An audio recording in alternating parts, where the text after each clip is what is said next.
Hi guys, मैं हूं पूजा और आप देख रहे हैं फिल्म विंडो। विशाल के साथ हुई लड़ाई पर मधुरिमा ने किया चौंकाने वाला खुलासा।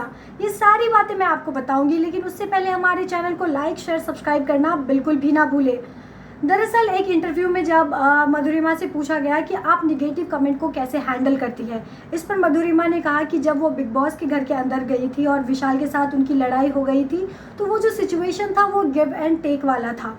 उनको नहीं लगता कि इसमें सिर्फ उनकी ही गलती है। साथ में ये भी कहा कि जैसा मुझे वहाँ से रिस्पॉन्स आया, मैंने बिल्कुल वैसे ही रिएक्ट किया।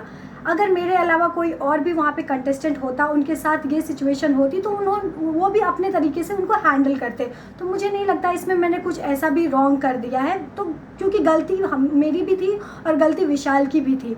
साथ ही उन्होंने ये भी कहा कि जब वो बिग बॉस के घर के अंदर गई थी तो उन्होंने बहुत कुछ सीखा है वहाँ से। साथ ही उन्होंने ये भी कहा कि जब वो बिग बॉस के घर के अंदर गई थी तो बहुत कुछ वहाँ से उन्होंने सीखा है। उन्होंने मेंटली कैसे स्ट्रॉन्ग रहते हैं, उन्होंने सबसे पहले ये सीखा वहाँ से। तो उनको फ़र्क नहीं पड़ता है कि कौन नेगेटिव कमेंट कर रहा है और कौन पॉजिटिव कमेंट कर रहा है। साथ ही उन्होंने ये भी कहा कि जहाँ मुझे नेगेटिव कमेंट्स भी आ रहे हैं, वही मुझे अच्छे पॉजिटिव कमेंट्स भी कर रहे हैं। तो मेरे को इस बात से कोई फ़र्क नहीं पड़ता है कि कौन नेगेटिव कमेंट कर रहा है, क्योंकि जब मैं बिग बॉस के घर से बाहर निकली थी तो बहुत सारी ऐसी आंटी है जो मुझे सामने से आकर मेरी तारीफ़ की थी कि मैं जिस तरीके से उस सिचुएशन को हैंडल किया है वो काबिलियत तारीफ़ है। तो अब आप इस बारे में क्या कहना चाहेंगे? आपको इस बात में कितनी ज़्यादा सच्चाई लगती है, ज़रूर बताइए नीचे दिए गए कमेंट सेक्शन में। और हमारे चैनल को लाइक शेयर सब्सक्राइब करना बिल्कुल भी ना भूलें।